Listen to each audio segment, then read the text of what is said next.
ശാസ്താംകോട്ട ഗ്രാമപഞ്ചായത്തിൽ LDF വിജയിച്ചു. 11 വാർഡുകളിൽ LDF വിജയിച്ചപ്പോൾ UDF 9 ഇടത്ത് വിജയിച്ചു. ഒരിടത്ത് സ്വതന്ത്രനാണ് വിജയിച്ചത്.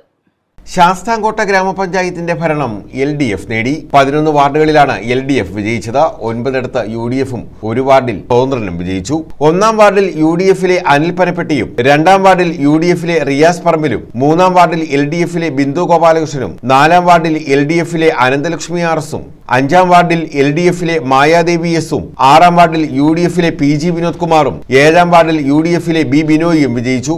8-ാം വാർഡിൽ LDFിലെ സരസ്വതി അമ്മ ടീച്ചറും 9-ാം വാർഡിൽ UDFിലെ ബിജു ലൂക്കോസും 10-ാം വാർഡിൽ LDFിലെ VG ഭാർഗവൻ പിള്ളയും 11-ാം വാർഡിൽ LDFിലെ കൃഷ്ണലേഖയും 12-ാം വാർഡിൽ LDFിലെ ദിലീപ് കുമാറും 13-ാം വാർഡിൽ LDFിലെ ശരത് SP-യും 14-ാം വാർഡിൽ LDFിലെ ഇസഡ് ആന്റണിയും വിജയിച്ചു.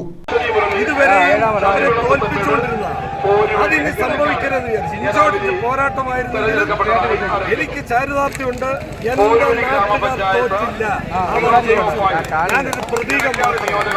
15-ാം വാർഡിൽ UDFിലെ തസ്നിയും 16-ാം വാർഡിൽ UDFിലെ നബീസത്ത് ആറും 17-ാം വാർഡിൽ സ്വതന്ത്രയായി ശ്രീജ വിജയനും 18-ാം വാർഡിൽ LDFിലെ രഞ്ജു കൃഷ്ണകുമാറും 19-ാം വാർഡിൽ UDFിലെ തുണ്ടിൽ നൌഷാദും 20-ാം വാർഡിൽ LDFിലെ കനകമ്മയും 21-ാം വാർഡിൽ UDFിലെ P നൂറുദ്ദീൻ കുട്ടിയുമാണ് വിജയിച്ചത്.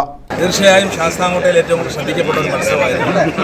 അവിടെ നിലവിൽ LDFിന് വളരെയേറെ മെജോറിറ്റിയുള്ള വളരെയേറെ മുൻതൂക്കമുള്ള ഒരു വാർഡിൽ അവിടുത്തെ പാർട്ടി കോൺഗ്രസ് പാർട്ടി പ്രവർത്തകരുടെ ആത്മാർത്ഥമായ പിന്തുണ ഗവൺമെന്റിനെതിരെയുള്ള ഒരു വികാരമാണ് അവിടെ കണ്ടിട്ടുള്ളത്. തീർച്ചയായും എനിക്കൊപ്പം നിന്ന് ഈ ശംഖ് പറിച്ചു തന്നിട്ടുള്ള കുറേ അധികം പ്രവർത്തകരുണ്ട്, കുറേ നേതാക്കന്മാരുണ്ട്. അവർക്കെല്ലാവർക്കും ആത്മാർത്ഥമായ നന്ദിയും കടപ്പാട് ഈ മേഖലയിൽ അറിയിക്കുകയാണ്.